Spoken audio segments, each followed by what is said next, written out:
In this episode, we begin with a very practical shift in mindset that helps brand new learners make more sense of cyber threats without feeling lost in a blur of tools, alerts, and attack names.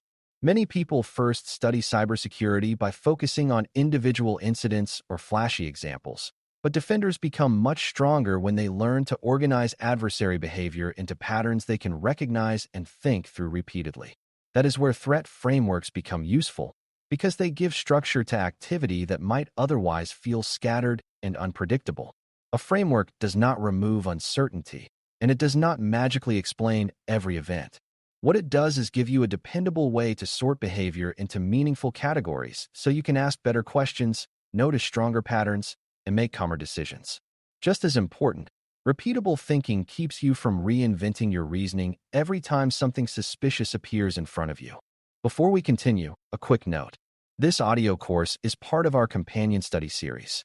The first book is a detailed study guide that explains the exam and helps you prepare for it with confidence. The second is a Kindle-only ebook with 1,000 flashcards you can use on your mobile device or Kindle for quick review. You can find both at CyberAuthor.me in the Bare Metal Study Guide series. Adversary behavior is simply the set of actions an attacker takes to reach a goal inside or around a system, network, application, or organization. Those actions are not always dramatic, and they are rarely as random as they first appear to a beginner.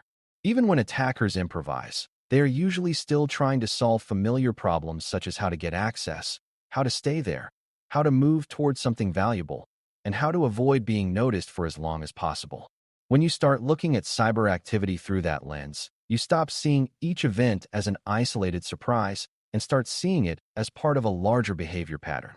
That is important because defenders do not just need to know that something happened. They need to understand what kind of step it may represent in a broader sequence of actions. Once behavior becomes the focus, security work starts to feel less like guessing and more like interpreting a meaningful trail. A threat framework is best understood as an organized model for describing how adversaries tend to behave. It is not a prediction machine, and it is not a list of guaranteed steps that every attacker follows in the same order. Instead, it acts like a map or filing system that helps defenders place observations into useful categories. Some frameworks describe broad phases of an attack, while others break behavior into goals and common methods used to achieve those goals. For a beginner, the value is not in memorizing a large reference set. The value is in realizing that frameworks give you a shared structure for thinking, discussing, and learning. Without some kind of structure, one suspicious login, one permissions change, and one odd data transfer can feel like three unrelated mysteries. With a framework, those same clues may start to look like connected pieces of one adversary story. Repeatable thinking is the habit of approaching suspicious behavior with the same core questions each time instead of reacting in a different way depending on stress, surprise, or personal instinct. This matters because cybersecurity environments produce a constant stream of events, and human attention can become inconsistent very quickly when people are tired or overloaded. A repeatable thought process gives you stability. It encourages you to ask what happened, what goal this behavior may support, what may have happened before it, what may happen next, and why the observed activity matters in this specific environment. That discipline reduces panic and reduces guesswork at the same time. Rather than jumping from one technical detail to another, you begin to move through suspicious activity with a more deliberate rhythm. That does not make you slow. In many cases, it actually makes you faster because organized thinking helps you notice the important patterns sooner and avoid wasting time on disconnected details that do not change the overall picture. One of the simplest ways frameworks organize adversary behavior is by the purpose behind a step rather than by the exact tool used during that step. An adversary may first try to gain entry, then try to establish a foothold, then try to increase access, then move toward additional systems, then collect valuable information, and eventually remove that information or cause some other form of impact. Those broad purposes are easier to reason about than a long list of specific attack names. A beginner does not need to know every possible method to understand that these stages reflect common attacker needs. Someone trying to steal information still needs some path inward, some way to maintain access, and some method of reaching the target. By organizing behavior around those kinds of goals, defenders can build a clearer mental picture of how different suspicious events may relate to one another. That clarity helps turn raw technical noise into a story about movement, intent, and risk. A very useful distinction inside many threat frameworks is the difference between a goal and a method. A goal answers what the adversary is trying to achieve at a particular moment, while a method answers how that goal is being pursued. That may sound simple, but it is one of the most valuable beginner insights in all of security operations. If you focus only on the method, you can become too attached to surface details such as one script, one tool, or one malware family. Those details matter, but they change often. The underlying goal is usually more stable. An attacker still wants access, persistence, discovery, movement, collection, or disruption even when the exact method changes from one case to another. Thinking this way makes defenders more resilient because they learn to look past cosmetic differences. Instead of saying this attack is new so our old thinking no longer applies, they begin to say this behavior serves a familiar goal, so we can still reason about what it means and what other actions may follow. This is one reason frameworks are so helpful in real security work. Attackers regularly change file names, delivery methods, online locations, and technical tricks in order to avoid easy detection. If defenders organize their thinking only around those changing details, they spend a lot of time reacting to surface variation without seeing the deeper pattern. A threat framework helps you anchor your thinking in behavior that tends to repeat across many different incidents. A malicious attachment, a stolen password, and a misused remote access pathway may all look different on the surface, but each one may serve the same basic purpose of helping an adversary get initial access. Once you recognize that shared behavior, your thinking becomes more stable. You are less likely to be distracted by novelty and more likely to focus on what the adversary is trying to accomplish. That gives defenders a better chance to detect related behavior, anticipate next steps, and strengthen controls against whole categories of action rather than against one narrow example. At the same time, good framework use requires flexibility, because real adversaries do not move through life like actors following a perfectly ordered script. Some attackers skip steps because they begin with unusually strong access.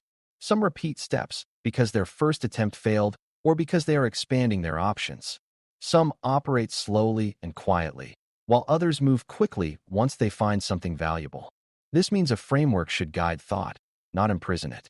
A beginner can easily make the mistake of assuming that every event must fit neatly into a clean timeline, but security is usually messier than that. The better approach is to treat the framework as a way of asking where a behavior seems to belong and what other nearby behaviors might be relevant, while still remaining open to exceptions. When you use frameworks with that mindset, they help you stay organized without becoming rigid, and that balance is exactly what repeatable thinking needs in order to remain practical. Frameworks are especially valuable in monitoring and triage because they help defenders decide what observed activity may mean in a larger sequence. A suspicious login on its own may feel uncertain, but if it is followed by access to a privileged system, an unexpected permissions change, and unusual movement toward a sensitive repository, the behavior begins to map into a more coherent pattern. That pattern suggests more than isolated curiosity. It suggests progression. A framework helps an analyst ask whether the activity points to access, elevation, movement, collection, or preparation for impact. Those questions can make triage much stronger because they move the conversation beyond whether an alert merely looks strange. Instead, the analyst asks what role the event may play in an adversary's path.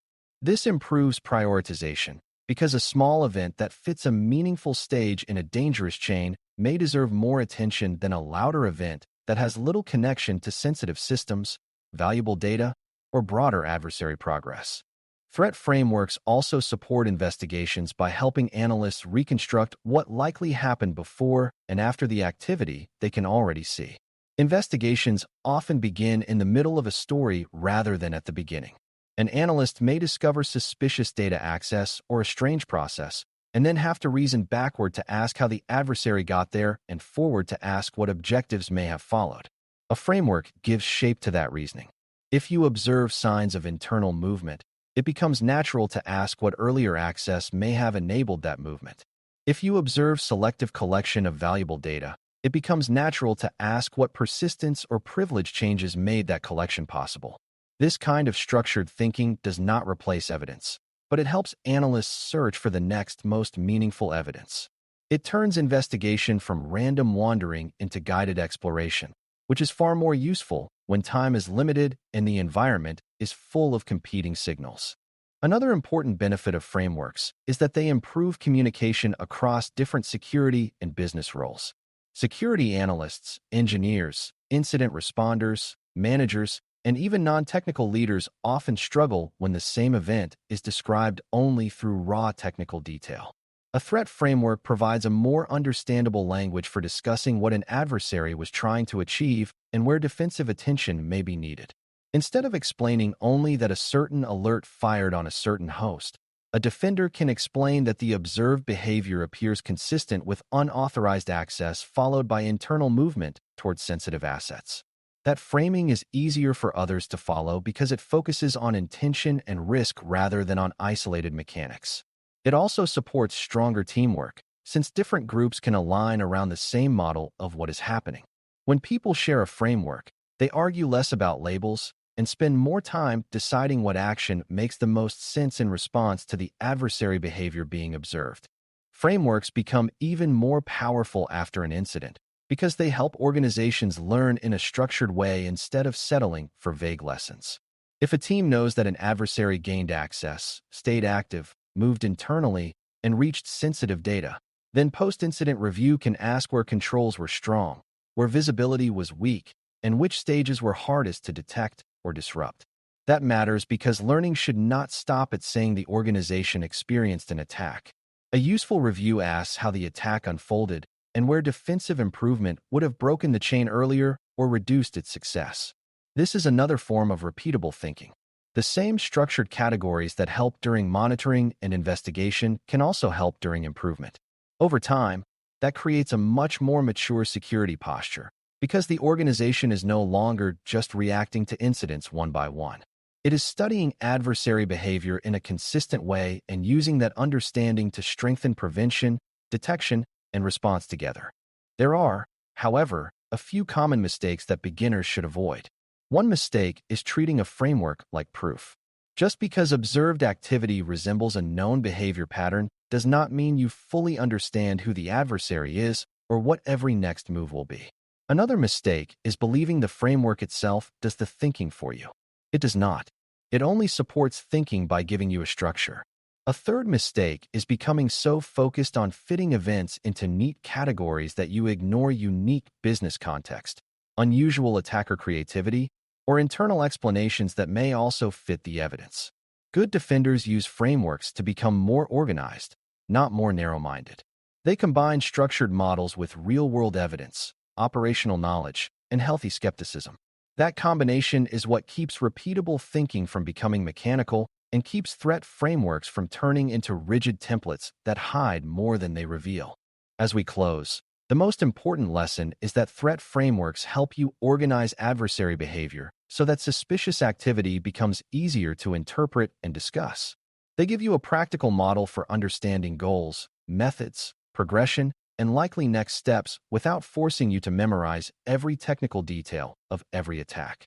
Repeatable thinking then turns that model into a habit, helping you approach each new case with a calm, consistent set of questions instead of reacting from confusion or instinct alone. For a brand new learner, this is a major step forward because it transforms cybersecurity from a loose collection of surprises into something much more understandable. You begin to see that adversaries often solve familiar problems in recognizable ways, even when their tools and timing change. Once you can organize that behavior with a framework and reason through it repeatedly, you are much better prepared to detect, investigate, explain, and respond with confidence. Thanks for listening. For more audio courses, daily newsletters, and more, please visit BareMetalCyber.com.